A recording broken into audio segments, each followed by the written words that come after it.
Yeah, so I just wanted to start off and say that there are a number of neutrino experiments, and pretty much all of them are really looking into these techniques. I'm just going to specifically talk about ones that I'm directly involved in. So this is a picture of the top of the NOVA far detector.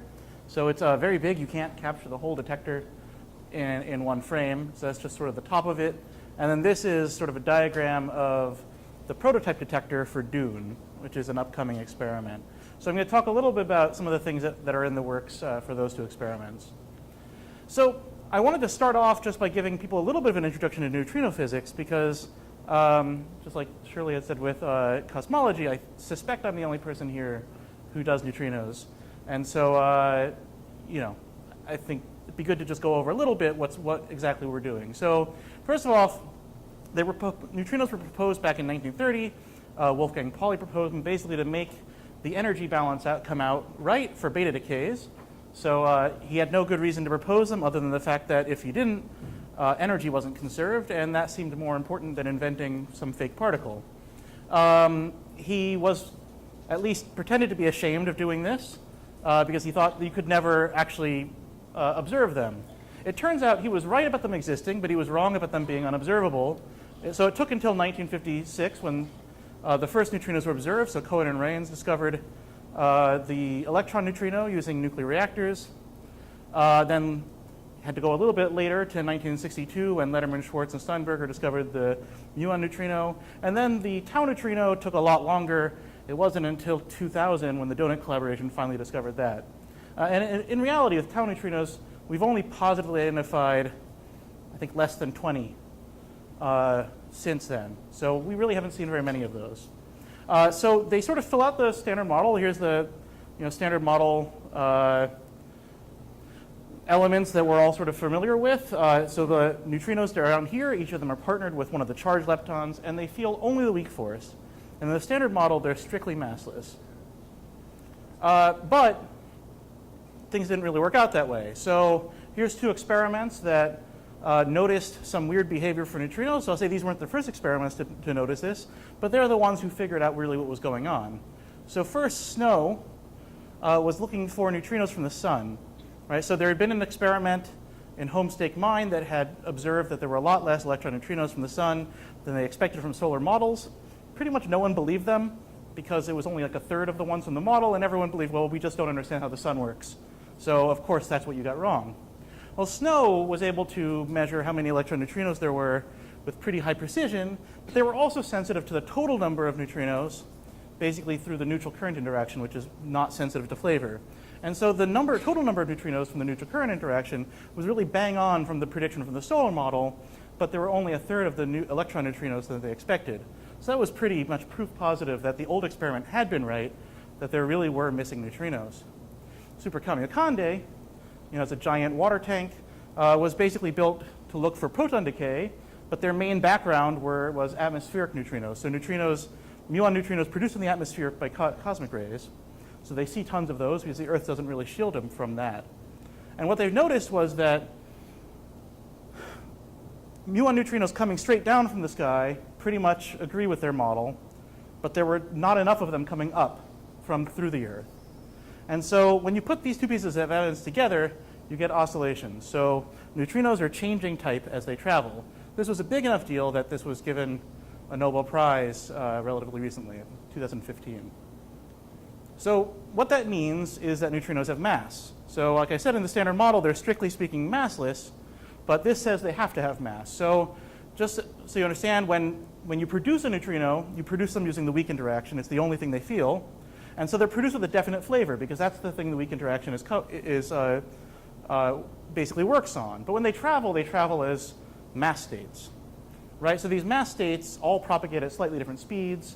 So as you travel a distance, their wave functions have slipped past each other a little bit. So when you get to their final state, basically what you see, the mixture of mass states you see at the end, is not this mixture of mass states you saw at the beginning. And so when you actually detect it in your detector, you get some superposition of flavor states, and you have to pick one of them to have an actual interaction.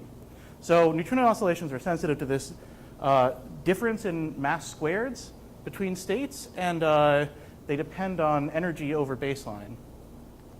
Okay, So if you had just two flavors, you would have basically a mixing like this. You just relate your mass states to your flavor states by just a rotation. If you have three flavors like we think we have, or I mean we know we've seen at least three, it's actually winds up being three rotations, a product of three rotations. It just makes it a little bit more complicated. And then the probability of having this, seeing the same neutrino type at the end as you had in the beginning looks like this. So you have a term that's from your mixing angle that basically gives you an oscillation dip. So if you look at your unoscillated prediction and then your oscillated prediction and take the difference between them two, you get this characteristic dip. The depth of that dip is basically your mixing angle, and then the distance between 0 and where that dip occurs tells you that mass splitting. So one of the things you can sort of already notice here is the things that are important to neutrino experiments is you need to have very good efficiency because you want to be able to measure the depth of that dip very well. And you need to have very well understood efficiency. You also want to have very good energy resolution because the better your energy resolution is, the better you're going to be able to pinpoint exactly what that mass splitting is. And just for a scale, the mass splitting types we're talking about is for solar neutrinos, it's something on 10 to the minus 5 eV squared. And for atmospheric, it's like 10 to the minus 3 eV squared. So these are really small mass splittings. Okay, now the other thing that makes neutrinos interesting is that although they do have mass, they don't have much. We don't actually know what the absolute mass of the neutrino is, but it's really small. It's somewhere in this range, right? So it's like electron volt level or below. And that's 6 orders of magnitude lighter than electrons. So there's nothing else, there's nothing else that has any mass at all that's anywhere near as light as that. So the distance between electrons and neutrinos is basically the distance between electrons and top quarks, right? So it's like spans that whole range. So, we want to know things like why are neutrinos so much lighter than every other particle? Why is neutrino mixing so much larger than quark mixing, right? All the off-diagonal elements in the matrix are really big in neutrino mixing. Are neutrinos their own antiparticles? They're the only particle that could be true for, so it might be. Do they violate CP? So if they do, it might explain the matter-antimatter asymmetry of the universe. So neutrinos experiment can help answer all of these things, but it's basically true that we need to be able to separate these neutrino flavors efficiently with high purity and then accurately estimate neutrino energy. So the NOVA experiment, the first one I'm going to talk about a little bit what we do. It's a long baseline experiment. Most oscillation experiments are. Basically, we produce a beam at Fermilab. It's an off-axis beam, so it's really it's a narrowband beam focused at 2 GeV. We shoot it through to a near detector that's very close, so we measure the properties of the beam before anything interesting has been able to happen, and then we let it travel 810 kilometers through the Earth and measure it at the far detector to see what's changed. So we're able to measure a bunch of things. We can measure electron neutrino appearance and muon neutrino disappearance, so the beam is almost entirely muon neutrinos at the start, to measure basically all these parameters we're interested in. And then we can look at things like neutral current disappearance, which would tell us about something exotic happening, like sterile neutrinos, for instance. And there's a bunch of other things you can do as well that aren't as relevant for this. So the detectors themselves, we basically try to have two mostly identical detectors. So the far detector is huge, it's 14 kilotons. And the near detector is basically the same thing, but smaller, just 0.3 kilotons. And it's basically composed of identical alternating cells filled with liquid scintillator. Right? So we just have vertical planes and horizontal planes, and they just alternate back and forth as you go through the direction of the beam. Okay, so this is basically what our data looks like. So we take data in 550 microsecond chunks. Our far detector sits on the surface and is large. So it sees a lot of cosmic rays. Almost everything in there you see is cosmic rays. So we collect about hundreds of thousands of cosmic rays per second, hundreds of muon neutrinos per year, and then tens of electron neutrinos per year. So if we zoom in and cluster hits in space and time, you'll see we'll have something that looks distinctly like a neutrino in there. It has this nice long track and then has this other activity in here. So we're able to separate cosmic rays and neutrino directions from each other, but we still have to filter through a whole bunch of stuff to figure out which ones are which, right? So we can actually disentangle them, but you still need some way of telling from all those cosmic rays, which ones are neutrinos. And then once you figure out which ones are neutrinos, what types are they? Okay, so this is what things look like in our detector. So the fundamental interactions you have is you have a neutrino come in, and it hits a nucleon inside your nucleus. So it's mostly carbon for us. And if it's a muon neutrino and exchanges a W boson, you'll get a proton come out because you hit a neutrino hits a neutron, converts it into a proton, shoots it out, and you get a muon come out. This is the simplest possible version of interaction. There's lots of more complicated things that can happen depending on whether you excite resonances inside the nucleus or, it's nuclear physics happens. Almost anything could happen inside there. Then you can have electron neutrinos, which basically the same except for you swap out an electron. So instead of a long straight track, you get a more diffuse, shorter shower. Then you have neutral current events where instead of exchanging a W, you're exchanging a Z. So you don't get any outgoing charged lepton. All you do is you basically impart some energy into the nucleus, and then junk comes out. So you can have pions or neutral pions come out. And those can mimic these other categories as well. So neutral pions decay to photons, and those look a lot like electrons. So you might think that you're looking at an electron neutrino. Or you could get a pion that's a long track and it looks like a muon. And then finally, tau neutrinos. You only get charge current tau neutrino interactions at higher energies. So you get big splats from the nucleus blowing up basically, and then the tau itself decays into either an electron or a muon or a whole bunch of hadrons. So you get a big messy thing come out. So it's really important to be able to distinguish between muons and charged pions because they can both make long tracks that look almost exactly the same. And you want to be able to distinguish between electrons and photons because they both create electromagnetic showers. It's just that electrons start showering a lot sooner than photons do. So in our standard workflow, we would reconstruct particle content of an event and try to classify the neutrino flavor and interaction types. But because NOVA, like most neutrino experiments, is a fairly homogeneous detector with very regular structure, the events actually wind up looking a lot like images. So that sort of inspired us to try to use convolutional neural networks for the classifying. Okay, so the first thing we did was to try to just classify whole events. So since our detector is composed of alternating horizontal and vertical planes, you can think of it as if you're taking a picture from the side of the detector and from the top of the detector. So you get these two different views, and they're both pretty sparse. So this is basically, I think this is a neutral current event. So there's a pi 0 in there going to photons, and you want to know what it is. So what we did was we created a sort of a Siamese variant of the GoogleNet architecture. So we take the views and put them through sort of parallel networks. And then after they've gone through the network for a while and you started to extract some abstract features, we combine them together and then do sort of final classification. So the type of classification it does is a multi-classifier. So it tries to extract neutrino flavor as well as the type of interaction with the nucleus. So whether or not it was quasi-elastic, so it was really simple, it just ejected a proton, or whether there was some sort of resonance excited, or whether or not there was sort of a deep inelastic scattering that happened inside the nucleus. So what's nice about this is it winds up being like a universal neutrino classifier. This is, again, something that neutrino experiments can do that's not quite the same as in colliders because we don't have as many things that can happen in our detector. So you can kind of make one selector that just sort of picks all of them.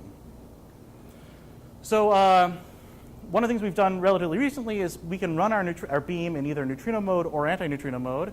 And that's very important for us to tell if CP is being violated. So we've trained in both. So this is the results of it. Here is the true nu mu charge current, nu e charge current, nu tau, neutral current in cosmics, and then what they were selected as. So on the diagonal, you can see that everything is being selected very well with good efficiency, except for tau neutrinos, which are a bit of a mess, just because tau neutrinos can either decay leptonically, in which case they look like muon neutrinos and electron neutrinos, or hadronically, in which case they look like neutral currents. So this particular case needs more work, but everything else looks bang on, and that's the stuff that everyone cares about anyway. So this is looking really great. You might notice that the numbers are a little bit better for anti-neutrino mode than neutrino mode. That's mostly because in anti-neutrinos, more energy is put into the leptons than into the hadronic part. And the hadronic part is the stuff that messes it up anyway. So, it's a little bit easier to tell what you're looking at in anti-neutrino mode. Okay, so now we can take the network and try to understand what it's doing. So we used feature embedding with t-SNE. So the basic idea of t-SNE is at the end of our network we have 1024 outputs that go into our classifier. So you can say that it's basically outputting this 1024 dimensional space, and we'd like to project that down into 2 dimensions. So t-SNE is a way to approximately preserve distances in that high dimensional space in low dimensions. So of course you can't do that exactly, but there are approximate ways that can be done, and this is one of the well-known ones. And what you see is that things sort of cluster quite nicely, and then the sort of different regions in here geographically have different characteristics. So down here we have most of our electron neutrino events, these blue ones, and they all are sort of characterized by these small electromagnetic showers. So this whole region over here is electromagnetic shower dominated. Up here we have things that are sort of dominated by hadronic type showers. So there's these messier hadronic showers going on in there. And so a lot of our neutral current events live here. Over on this side, we're dominated by long tracks. So when they're more beam directed, they're obviously muon neutrinos. But when they're steeper, it becomes harder to tell whether it's a cosmic like this or just a muon neutrino where the muon went in an odd direction. So you can see how cosmic rays and muon neutrinos are close to each other when the angles are weird. Right? So it's pretty clear that what it's keying on here is the angle of that long track. Like it sees a long track and figures out its angle, and that's part of how it's doing the separation. And then also another thing to notice is tau neutrinos. You can see they're sort of scattered throughout, and that's again because tau neutrinos can mimic all the other things. So you have bits of them that are near neutral currents, you have bits in the near nu e's, you have bits near the nu mu's. That's basically what nu taus wind up looking like. Okay, another thing you can do to try to understand what's going on is to do occlusion tests. What we do is we take a little 5x5 chunk of cells and we just block them. And we say, how does that change? And we color in where that block is and say, how did our selector change when you block that out? So we take this block and we move it over everything, and we fill in over on this side the change to our selector because of it. So this is an event where it's a true neutral current event. So this is a long pion track, and you can see there's a couple of little features coming off of the pion track. Basically, as pions can interact with the nuclei as they travel through. And so what we find is when we cover it up is that the things that it cares most about is when you cover up these little, these little places that there were interactions, it starts to think it might be a muon neutrino, right? Because muons are much less likely to have those sorts of interactions than pions are. So when you cover that up, it's not really sure whether or not it's a muon. And if it's a muon neutrino, right? So it's doing a very sensible thing by doing that. So it's learned something sort of important about the differences between muons and pions. Similarly, this is a true electron neutrino event. So this bit over here is the electron shower. And what's pretty fascinating about this one is that when you cover things up, it doesn't change the selector anywhere except for right on that electron. Right? So if you cover up any of this stuff, it doesn't care at all. It doesn't change its mind even a little bit.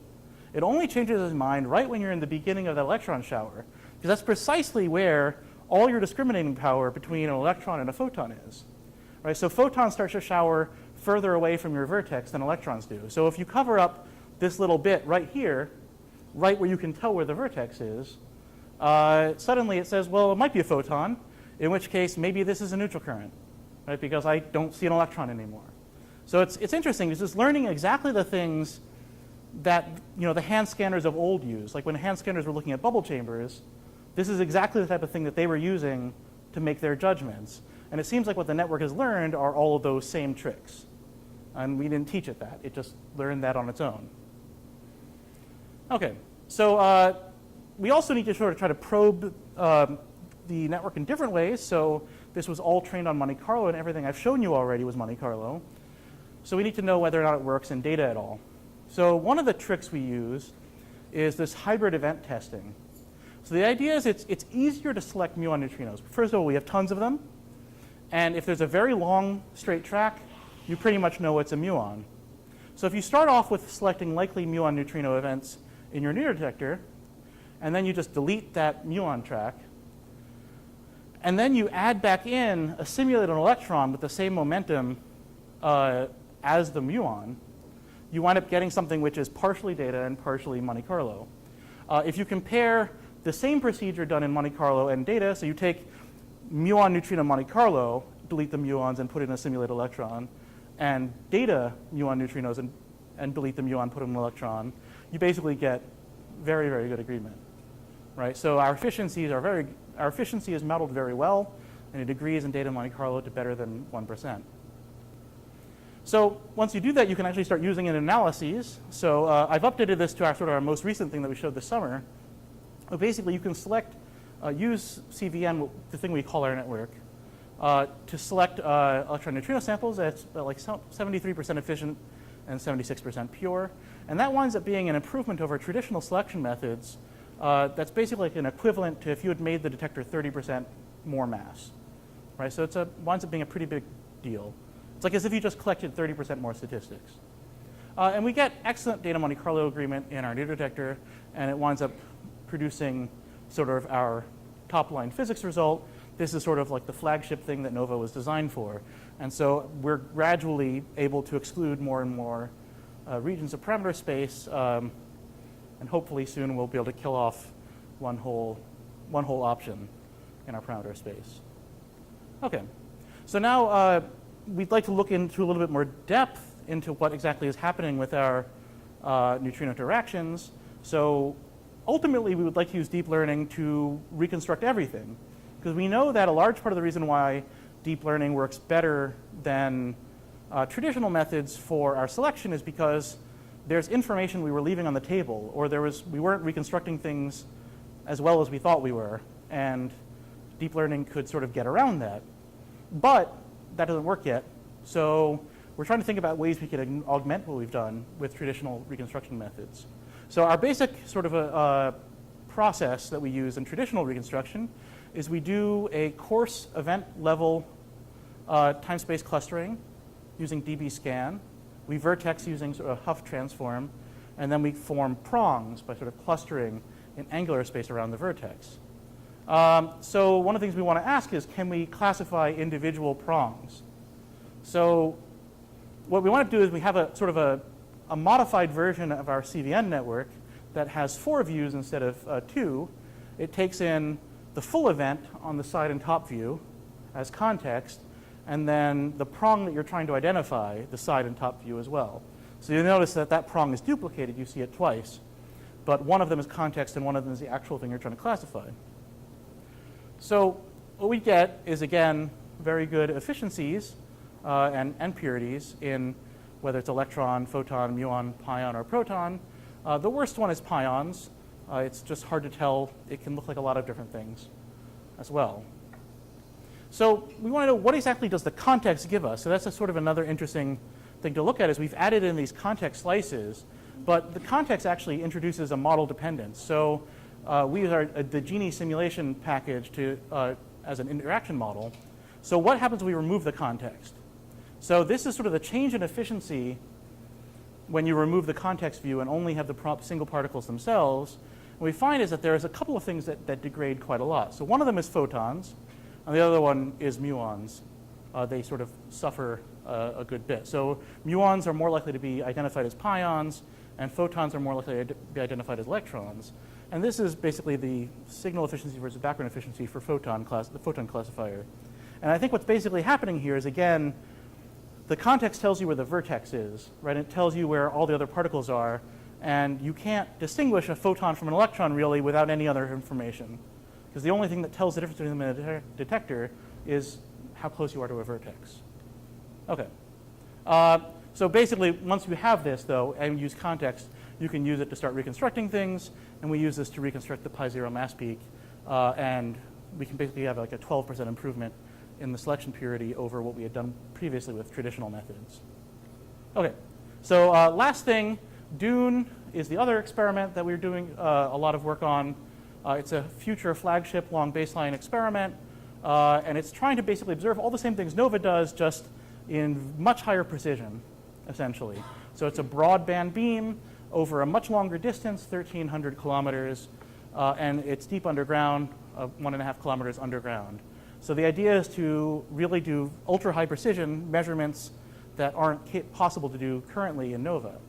So we'll use this liquid argon time projection chamber technology for high resolution imaging, and we'll have 4 modules, each with at least a 10 kiloton fiducial mass. So the reason why we use liquid argon technology is it gives us very high resolution images. So the basic idea is you have charged particles go through your detector, it ionizes the argon, and then you have an electric field that pulls the ions across 3 wire planes that let you sort of image the interaction. So the wires are spaced 3 millimeters apart, so we get a very fine view.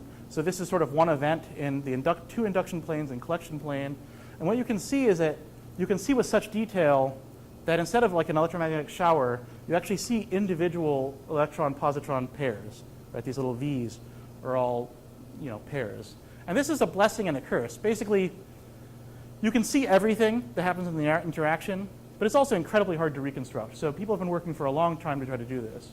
So for classification, we've been trying to use boxes that are 500 wires long and 1.2 milliseconds wide. So what we do is this was sort of inspired by what NOVA has done. There's a couple of underlying differences. Instead of GoogleNet, it's sort of based on SE ResNet 34, and it has 3 views instead of 2. And then the biggest difference here is that instead of just trying to classify interaction type, flavor, it's actually a multi-target output. So it tries to discriminate between neutrinos and antineutrinos, flavor, interaction type, and then particle multiplicities as well. So the idea is it's trying to give you a deeper view into what's happening in the interaction so that analyzers can sort of assemble all those bits of information to make better analyses. So the punchline for this is basically, this is what we had in our CDR. It was based on assumptions of what liquid argon could do. And one of the things that was sort of learned as they were going from making the conceptual design report to going to the actual technical design report was that it was very hard to achieve the efficiencies that we had assumed, right? That the sort of traditional reconstruction methods just weren't succeeding. Like we were at like half the efficiency that we needed to be. And this new deep learning tool is really the first thing that's come too close. So we've just barely reached the point where we're exceeding CDR expectations in the important energy range. And the most important part here is that it doesn't look like we've actually exhausted the potential improvements yet.